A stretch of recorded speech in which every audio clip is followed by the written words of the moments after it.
Hello दोस्तों, good morning. स्वागत है एक बार फिर से आप सभी का एमजेटी एजुकेशन में। दोस्तों आज है 25 जनवरी और आज की वीडियो में हम लोग बात करेंगे 25 जनवरी 2024 के मोस्ट इंपॉर्टेंट करंट अफेयर के क्वेश्चंस के बारे में।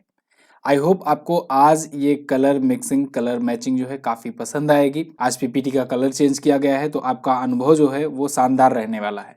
शुरुआत करेंगे हम लोग पिछले दिन के करंट अफेयर के रिवीजन से, जैसा कि हम लोग रोज करते हैं। एक दिन पहले का करंट अफेयर रिवाइज करते हैं क्विकली। राष्ट्रीय बालिका दिवस कल हम लोगों ने पढ़ा था, 24 जनवरी को मनाया जाता है। इसके अलावा प्रधानमंत्री मोदी जी ने 1 करोड़ परिवार वालों की छतों पर सोलर पैनल लगाने के लिए प्रधानमंत्री सूर्योदय योजना शुरू की है। और अभी हाल ही में हुई घोषणा के अनुसार उत्तर प्रदेश सरकार ने डॉक्टर रितु श्रीवास्तव को और नवीन तिवारी को यूपी गौरव सम्मान से सम्मानित करने का फैसला लिया है। हमारा संविधान हमारा सम्मान अभियान जगदीप धनखड़ जी ने शुरू किया है, जो कि उपराष्ट्रपति हैं भारत के। भारत किर्गिस्तान संयुक्त विशेष बल अभ्यास खंजर जो है ये हिमाचल प्रदेश के बकलोह में शुरू हुआ है। हिमाचल प्रदेश में बकलोह एक जगह है, वहां पर ये शुरू हुआ है। और केंद्र सरकार ने स्थानीय भाषा अध्ययन सामग्री प्रदान करने के लिए अनुवादनी नाम से ऐप लॉन्च किया है। इसके अलावा WHO ने केप वर्ड को, एक अफ्रीकी देश है जो कि इसको मलेरिया मुक्त घोषित किया है। बीसीसीआई पुरस्कार 2023 दिए जाने की घोषणा हुई शुभमन गिल को और रवि शास्त्री को। शुभमन गिल को प्लेयर ऑफ द ईयर और रवि शास्त्री को लाइफ टाइम अचीवमेंट अवार्ड मिला है। ब्रांड फाइनेंस के द्वारा एक रिपोर्ट पब्लिश की गई ग्लोबल 500 कंपनीज की 2024 के लिए, और इसमें सबसे मजबूत भारतीय ब्रांड बन करके उभरा जियो। इसके अलावा कनाडा में अंतर्राष्ट्रीय छात्रों के लिए 2 वर्ष का वीजा लिमिट कर दिया गया है। ये टॉप 10 करंट अफेयर के क्वेश्चंस थे कल की वीडियो से, जिनका आपने किया है क्विकली रिवीजन शानदार तरीके से, सिर्फ और सिर्फ 1 मिनट में। अब हम लोग बात करेंगे आज की करंट अफेयर की, लेकिन उससे पहले मैं बता दूं इसकी पीडीएफ और क्विज आपको एमजेटी ऐप पर मिल जाएगी बिल्कुल फ्री में। फ्री पीडीएफ सेक्शन में जाकर के आप फिर पीडीएफ डाउनलोड कर सकते हो, फिर क्विज सेक्शन में जाकर आप क्विज सॉल्व कर सकते हो। तो आप इसका जरूर लाभ उठाएं। MJT app Google play store से डाउनलोड करें। शुरू करते हैं। आज का पहला क्वेश्चन, अंतर्राष्ट्रीय शिक्षा दिवस कब मनाया गया? आई होप अब आपको क्लियर दिख रहा होगा, बहुत अच्छा लग रहा होगा इसको देखने में। देखो, इसको कलर चेंज करने के 2 कारण थे और पीपीटी रीडिजाइन करने के। पहला कारण तो मैं आपको बता दूं कि लोगों की ये भी डिमांड आ रही थी, भाई डिजिटल बोर्ड पर अभी होना है कि नहीं होना है, तो आप इसको अवॉइड कर दो। आप लोग की डिमांड थी, ये किया। दूसरी चीज, पिछले दिनों में ना जो हमारे एक्सप्लेनेशन है उसको हूबहू शब्दशः कॉपी करने के बहुत सारे मामले देखने को मिले। मैंने देखा बहुत सारे ऐसे चैनल्स हैं जो शब्दशः पूरा कॉपी कर रहे हैं जो भी हमारा एक्सप्लेनेशन होता है। आपको पता हो, यहाँ पर मैं एक एक लाइन खुद से लिखता हूँ जो भी एक्सप्लेनेशन होता है, और उसमें समझ लो घंटों की मेहनत हमारी लगती है। जगह जगह से ढूंढ करके मैं कंटेंट लिखता हूँ, इंटरनेट से, अलग अलग वेबसाइट से, अलग अलग न्यूज आर्टिकल्स। कई कई बार क्या होता है, किसी क्वेश्चन में कंफ्यूजन रहता है तो वो क्वेश्चन आपको क्लियर करने के लिए मुझे घंटों लग जाते हैं एक ही 2 क्वेश्चन को क्लियर करने में। लेकिन जब तक मुझे संतुष्टि नहीं होती है, मैं आपके सामने डिलीवर नहीं करता हूँ कभी भी। आपने देखा होगा, कभी भी कोई क्वेश्चन ऐसा नहीं हुआ होगा जो क्वेश्चन मैं आपको समझा नहीं पाया हुआ हूँ, या जो क्वेश्चन यहाँ पर ऐसा लिखा हुआ मिलेगा आपको कि बहुत टफ लैंग्वेज में लिखा हुआ है। सारे क्वेश्चन, सारी चीजें आपको एक एक लाइन में खुद से लिख करके और आसान भाषा में देता हूँ, जिससे आपको समझ में भी आए और चीजें हो। लेकिन देख रहे थे बहुत दिनों से कुछ लोग कॉपी कर रहे हैं पूरा पूरा। वो 1-2 दिन बाद क्वेश्चंस को लेते हैं और उसके बाद पूरा का पूरा हूबहू उठा करके कॉपी पेस्ट कर देते हैं। तो इससे बचने के लिए यहाँ पर चीजें की गई हैं। बैकग्राउंड में आपको एमजेटी एजुकेशन भी दिखेगा। दुख की बात तो ये है कि मतलब कॉपी तो करते ही हैं क्या बताएं, छोड़ो। मतलब टाइप भी नहीं कर सकते हैं। टाइप करो अगर, तब भी कुछ समझ में आए कि चलो ठीक है, मेहनत पता चले। ये लोग टैक्स स्कैनर से स्कैन कर रहे हैं। चलिए, सॉरी आपका बहुत समय ले लिया मैंने। अंतर्राष्ट्रीय शिक्षा दिवस 24 जनवरी को दोस्तों मनाया जाता है, और 2018 में इसकी घोषणा हुई थी। पहली बार 2019 में मनाया गया। अंतर्राष्ट्रीय शिक्षा दिवस, अंतर्राष्ट्रीय स्तर पर शिक्षा को प्रमोट करना, ये उसका उद्देश्य था। इस बार की थीम रखी गई है लर्निंग फॉर सस्टेनेबल पीस। अच्छा, 24 जनवरी को ही मैंने कल आपको 2 महत्वपूर्ण दिवस बताए थे। एक तो 24 जनवरी को भारत में क्या मनाया जाता है, राष्ट्रीय राष्ट्रीय बालिका दिवस मनाया जाता है। ये हम लोगों ने कल बात किया था। राष्ट्रीय बालिका दिवस, national girl child day. Indira Gandhi ji पहली बार शपथ ग्रहण की थी प्रधानमंत्री पद का। इसके अलावा 24 जनवरी को ही उत्तर प्रदेश का राज्य स्थापना दिवस मनाया गया। उत्तर प्रदेश राज्य स्थापना दिवस भी मनाया जाता है, ये भी ध्यान रखिएगा। और तीसरा दिवस अंतर्राष्ट्रीय शिक्षा दिवस, ठीक है। अच्छा, यूनेस्को जो है, ये जो एक संस्था है, United Nation Educational Scientific and Cultural Organisation, इसने इस साल के अंतर्राष्ट्रीय शिक्षा दिवस के उत्सव को घृणास्पद भाषण का मुकाबला करने में शिक्षा और शिक्षकों की महत्वपूर्ण भूमिका को समर्पित किया है। ये बात ध्यान रखना आप। फिलहाल जनवरी महीने में कौन से महत्वपूर्ण दिवस हैं, ये इनकी लिस्ट आपके सामने है, आप इनको रीड आउट कर सकते हैं। अभी कल हम लोगों ने पढ़ा था, तो आज आगे बढ़ेंगे। अगला, किस राज्य के पूर्व मुख्यमंत्री और प्रमुख समाजवादी नेता कर्पूरी ठाकुर को मरणोपरांत भारत रत्न 2024 से सम्मानित किए जाने की घोषणा हुई है? तो दोस्तों, भारत रत्न 2024 की घोषणा हो चुकी है और इस बार भारत रत्न मिलेगा कर्पूरी ठाकुर जी को। कर्पूरी ठाकुर जी को मरणोपरांत ये मिल रहा है और ये बिहार के 2 बार के सीएम रह चुके हैं। और मैंने कल इन पर आपको वीडियो भी दी थी। वीडियो हालांकि काफ़ी रात में आई, 12 बजकर के कुछ मिनट पर वीडियो अपलोड हुई, लेकिन आप लोगों ने खूब प्यार दिया उस पर, उसके लिए धन्यवाद। 5 साल बाद भारत रत्न दिया गया है कर्पूरी ठाकुर जी को। कर्पूरी ठाकुर बिहार की राजनीति में, साथ ही साथ ना सिर्फ बिहार मतलब पूरे देश की राजनीति में पूरा आमूल चूल परिवर्तन लाने के लिए जाने जाते हैं। इन्होंने ऐसे ऐसे फैसले लिए बिहार में, जिसके बाद बहुत सारे राज्यों ने इनके फैसलों को कॉपी किया और अपने राज्यों में उसे लागू किया। जैसे जैसे मैं आपको बताऊं कि इन्होंने पिछड़ा वर्ग सबसे पहले उठाया मुद्दा पिछड़ा वर्ग का, और सबसे पहले पिछड़ा वर्ग को आरक्षण देना इन्होंने शुरू किया। इनको देख करके बाकी राज्यों ने भी शुरू किया। यहाँ तक कि मैं अभी आपको बताऊं, आपके सामने बड़े बड़े इस समय लीडर दिख रहे होंगे बिहार में, जैसे नीतीश कुमार जी हैं, लालू प्रसाद यादव हैं, इसके अलावा रामविलास पासवान जी थे। ये सभी इन्हीं के पार्टी से, इन्हीं के चेले थे, मतलब समझ लो कि इन्हीं के अनुयायी हुआ करते थे। और बाद में जब इनकी पार्टी टूटी तो वो लोग अलग अलग पार्टियों में बिखरे।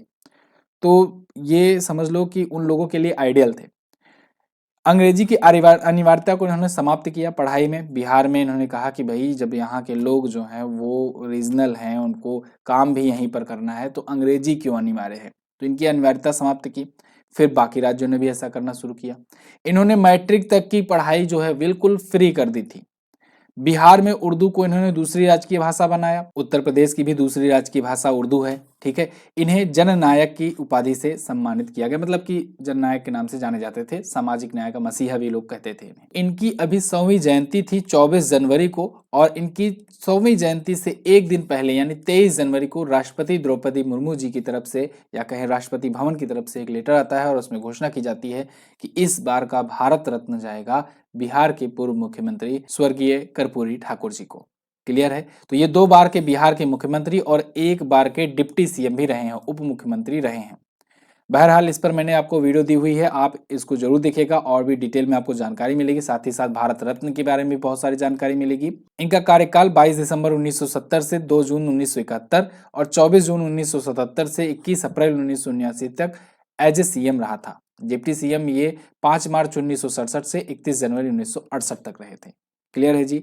आगे बढ़ते हैं। हांगकांग को पछाड़कर भारत दुनिया का कौन सा शेयर मार्केट बना? अच्छा, ये तो आपको पता है ना कि भारत रत्न भारत का हाईएस्ट सिविलियन अवार्ड है, सर्वोच्च नागरिक सम्मान है, और ये 5 सालों बाद दिया जा रहा है। और बाकी चीजें मैंने आपको जैसा कि बताया पिछली वीडियो में बता रखा है, तो आप उसको जरूर देखिएगा, 8 मिनट की वीडियो है, ठीक है। उसको अब यहाँ पर नहीं बता रहा हूँ क्योंकि वो बेसिक चीज है और आपको पता होना चाहिए।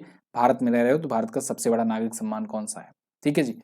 हांगकांग को पीछे करके भारत दुनिया का चौथा सबसे बड़ा शेयर मार्केट बन गया है।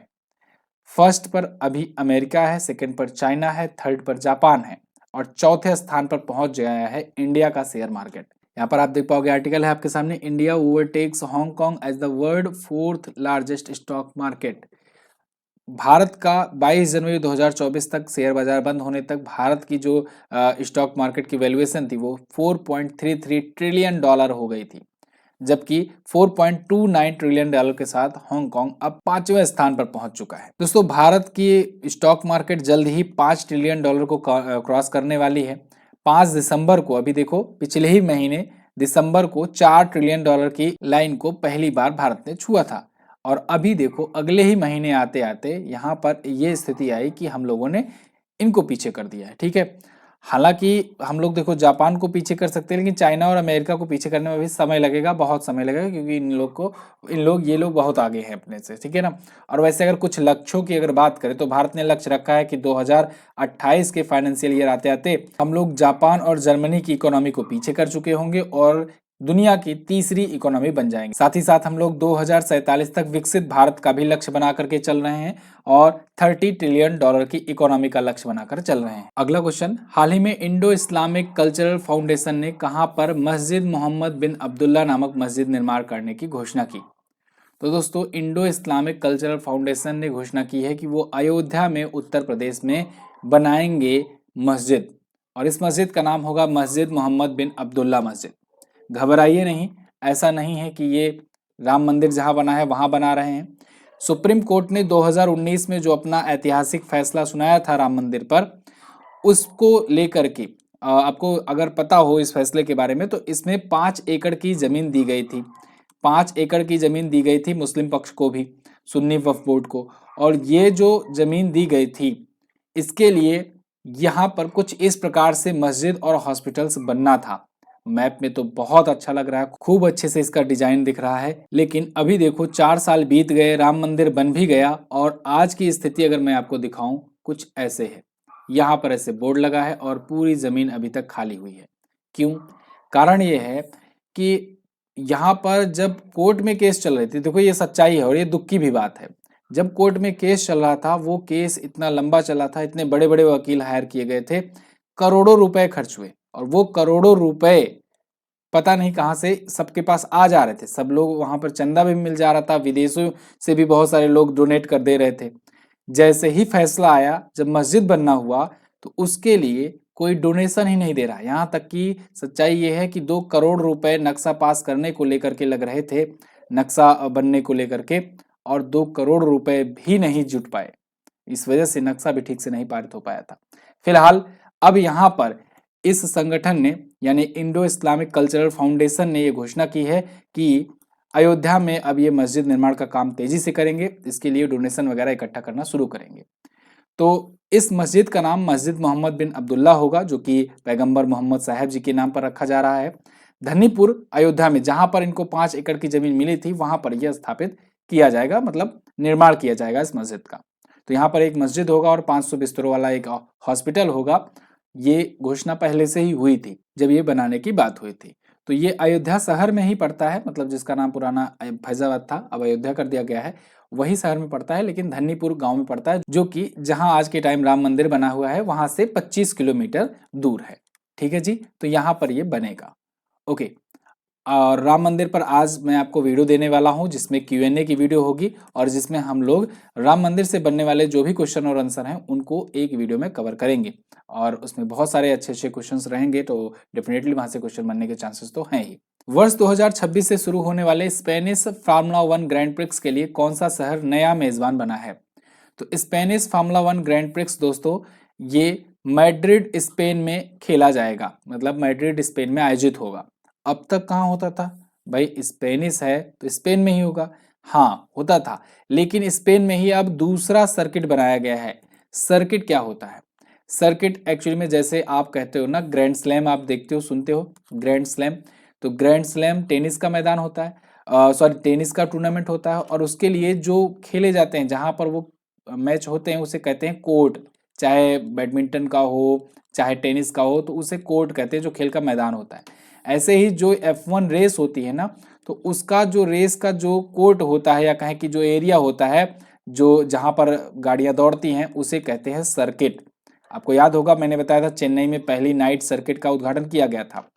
तो यहाँ सर्किट जो है वो अब मैड्रिड में स्थापित की गई, मतलब बनाई गई है, और अब अगले 10 सालों तक मैड्रिड में स्पेनिश फार्मूला 1 रेस होगी।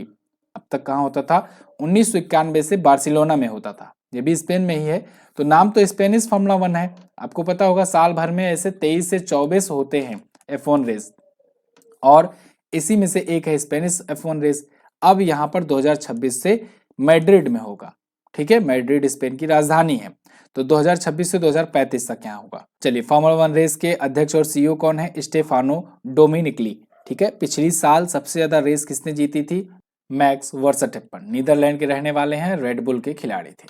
आगे, हाल ही में किस क्रिकेटर को ICC one day team of the year का कप्तान चुना गया?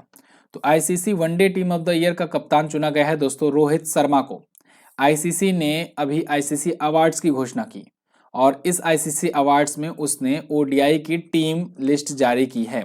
ODI team of the year, यानी कि ये लोग आईसीसी के लोग जो हैं वो साल भर की एक टीम तैयार करते हैं कि साल भर में सबसे बेस्ट प्रदर्शन किस किस टीम के खिलाड़ी ने कौन कौन सा किया, और उसके बाद एक ओवरऑल सभी देशों के खिलाड़ियों को, मतलब सभी देश नहीं, जो सभी अच्छे खिलाड़ी रहे हैं जिन जिन देशों के, उनको मिलाकर एक अच्छी टीम बनाती है। तो उस टीम जो बनाई गई है उसका कप्तान चुना गया है अपने भारत के कप्तान रोहित शर्मा को। इसके अलावा भारत के कई खिलाड़ी इसमें शामिल हैं। यहाँ पर ये टीम ऑफ द ईयर 2023 आपको दिख रही है।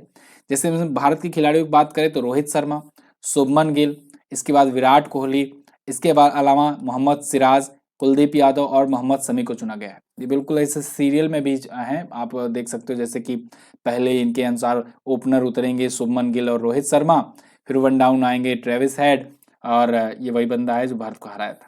उसके बाद विराट कोहली ये सेकंड डाउन आएंगे, उसके बाद डेरिल मिचेल, फिर यहाँ पर देखो डेरिल मिचेल न्यूजीलैंड के हैं, ये दोनों साउथ अफ्रीकी हैं। यहाँ पर एडम जंपा और ट्रेविस हेड जो है ऑस्ट्रेलिया के हैं। ठीक है, यही सारी चीजें मैंने यहाँ भी लिख दी हुई है, तो बाकी आपको वीडियो पॉज करके देख लेना। एक जरूरी बात दोस्तों, रिपब्लिक डे ऑफर आज से शुरू हो चुका है और एमजेटी ऐप पर 80% तक का डिस्काउंट आपको दिया जा रहा है एमजेटी के सारे वीडियो कोर्सेज पर। तो आप जाइए अभी के अभी इस ऑफर का फायदा उठाइए। अगर आपसे कोई सा भी वीडियो कोर्स ऐसा है जिसको लगता है कि आप यहाँ से पढ़कर देखो, मैं सारे वीडियो कोर्सेज में आपको डेमो भी दिया हुआ हूँ, तो कोई आप ऐसा नहीं है कि आपको धोखाधड़ी कोई किया जा रहा है। आप जा करके कोई वीडियो का डेमो लीजिए, डेमो में अगर आपको समझ में आता है तब जाकर वीडियो कोर्स लीजिए। और यकीन मानिए वीडियो कोर्स में कंटेंट की क्वालिटी को लेकर के आज तक कोई शिकायत नहीं आई है।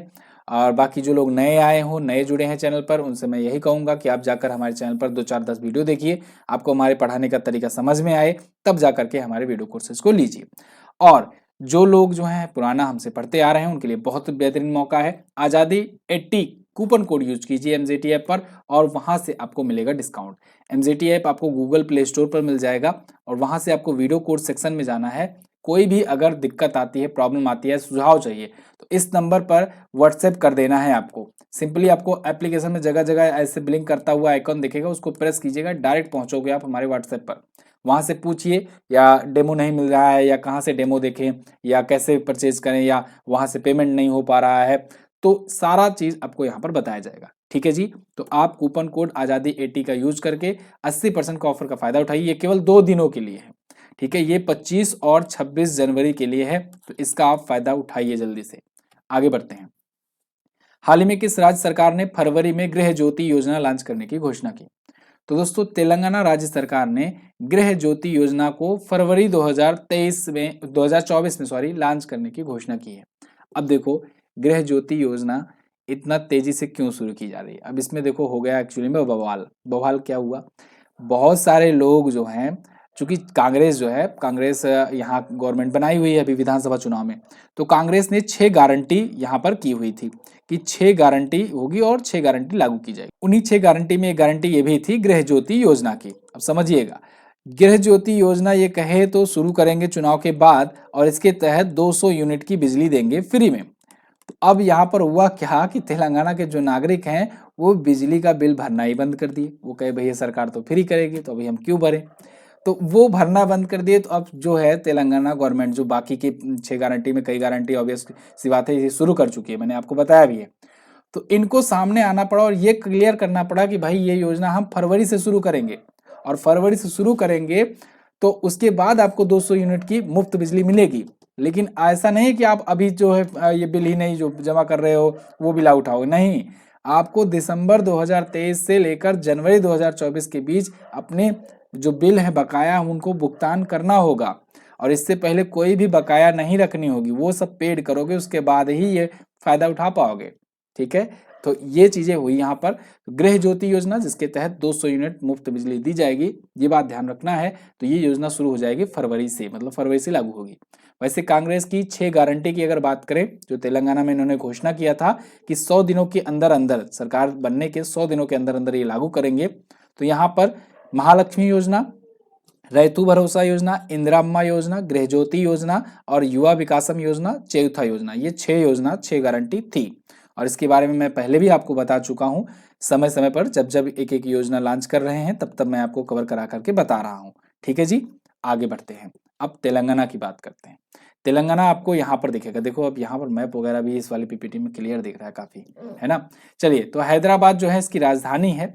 और तेलंगाना आप सब जानते हो कि कभी ये राज्य बना था, ये 2 जून 2014 को आंध्र प्रदेश से अलग हुआ था, 29वां राज्य बना था।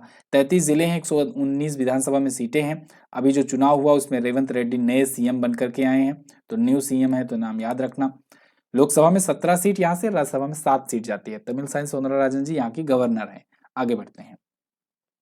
हाल ही में मिली जानकारी के अनुसार किस देश के नाटो सदस्य बनने की संभावना व्यक्त की जा रही है? तो दोस्तों, नाटो का 32वां सदस्य बनने जा रहा है स्वीडन। यहाँ पर ऑप्शन थोड़ा सा काफ़ी ज़्यादा वो हो गया है आसान हो गया है टीम द्वारा। चलिए कोई बात नहीं, यहाँ पर अच्छे अच्छे ऑप्शन देने थे। फिनलैंड जो है, फिनलैंड ये 31वां बना था और अब स्वीडन बनेगा 32वां सदस्य देश। अब यहाँ पर बनने की संभावना क्यों व्यक्त की जा रही है? एक्चुअली में नाटो का नया सदस्य बनने के लिए कंडीशन होती है कि नाटो के जितने भी वर्तमान सदस्य हैं उन सभी की मंजूरी जरूरी होती है। अब यहाँ पर ये तैयब अर्दोगान भाई साहब जो हैं, ये तुर्की के राष्ट्रपति हैं, अभी फिर से जीत करके आए हुए हैं। तो ये बार बार अड़ंगा डाल रहे थे।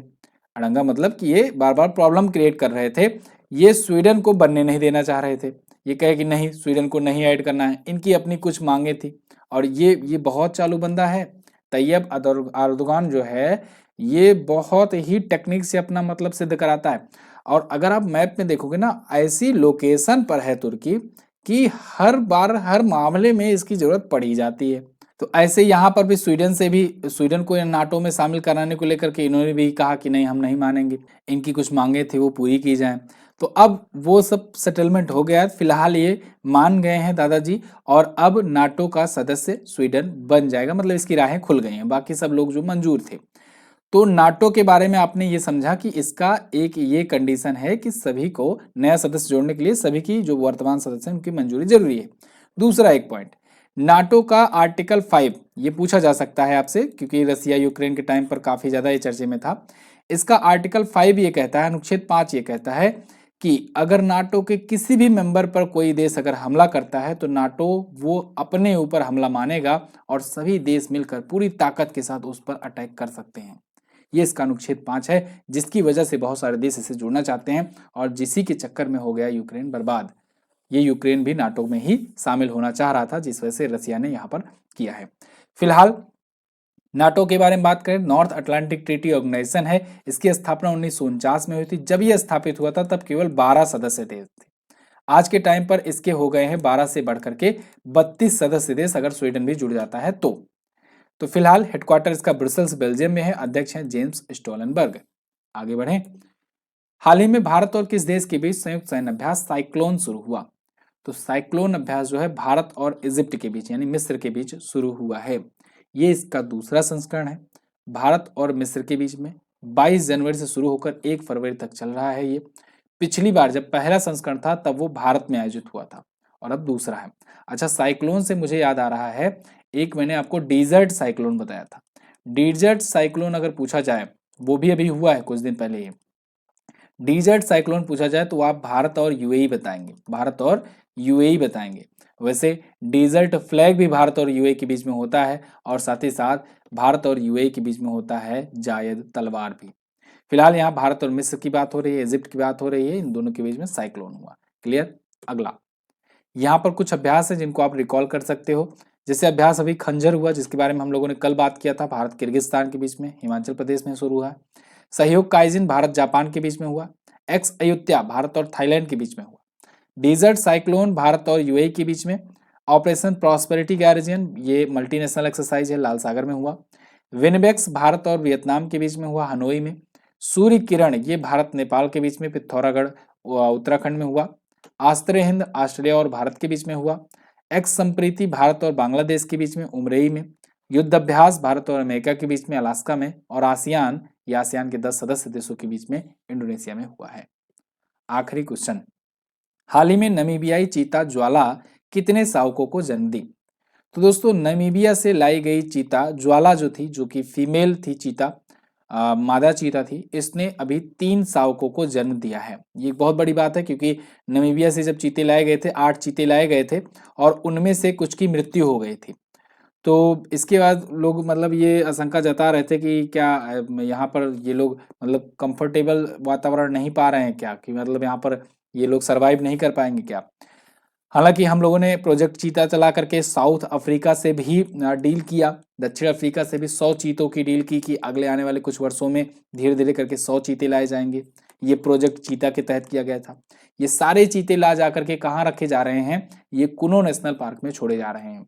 कुनो नेशनल पार्क मध्य प्रदेश में है और मध्य प्रदेश में ही 8 चीते सबसे पहले नामीबिया से लाए गए थे। सितंबर 2022 में प्रधानमंत्री मोदी जी 17 सितंबर को अपने बर्थडे के दिन यहाँ पर इसका अनावरण किए थे। फिर उसके बाद प्रोजेक्ट चीता के तहत दक्षिण अफ्रीका से लाए जाने शुरू हुए, लेकिन बहुत सारे चीते जो हैं वो उनकी मृत्यु हो गई। तो यहाँ पर ज्वाला नाम की जो चीता है, इसने अभी 3 शावकों को जन्म दिया है। ठीक है जी। फिलहाल ये थे आज के दिन के टॉप 10 करंट अफेयर के क्वेश्चंस। आई होप आपको मैं समझा पाने में कामयाब रह पाया हूँ। अगर कहीं कोई क्वेश्चन नहीं समझ में आया तो आप कमेंट करके बेझिझक पूछ सकते हैं। वीडियो अगर पसंद आई है तो लाइक और शेयर करना। इसकी पीडीएफ आपको टेलीग्राम पर मिलेगी, टेलीग्राम से जाकर के आप पीडीएफ डाउनलोड कर सकते हो। कल मैंने आपसे क्वेश्चन पूछा था कि 23 जनवरी 2024 को सुभाष चंद्र बोस जी की इस बार कौन सी जयंती मनाई गई, तो 127वीं जयंती मनाई गई। 1887 में पूर्ण राज्य का दर्जा दिया गया मिजोरम और अरुणाचल प्रदेश को। आज आपको क्या बताना है, आज बताना है ब्रांड फाइनेंस की रिपोर्ट में ग्लोबल 500 2024 की लिस्ट में टॉप पर कौन है, फर्स्ट पर कौन है। इसके अलावा भारत के वर्तमान उपराष्ट्रपति जगदीप धनखड़ जी किस राज्य के पूर्व राज्यपाल रह चुके हैं। अच्छा, कल मैंने गलती से एक जगह राष्ट्रपति बोल दिया। होता क्या है कि जब दिमाग में फोकस कुछ नया पॉइंट बताने को होता है तो जो पॉइंट चल रहा होता है वो पॉइंट गलती से उसमें कुछ कभी कभी संभावना होती है कि दूसरा कुछ निकल जाता है। वहां पर मैंने एक जगह राष्ट्रपति बोला, बाकी कई जगह मैंने उपराष्ट्रपति बोला था। बाद में गलती हो जाती है, उसके लिए सॉरी। फिलहाल उपराष्ट्रपति ये बनने से पहले कहाँ के राज्यपाल थे, आप ये आज बता दीजिए। चलिए, बहुत बहुत धन्यवाद यहाँ तक वीडियो देखने के लिए। मिलेंगे अगली वीडियो में, अगली क्लास में। तब तक के लिए नमस्कार, जय हिंद, वंदे मातरम।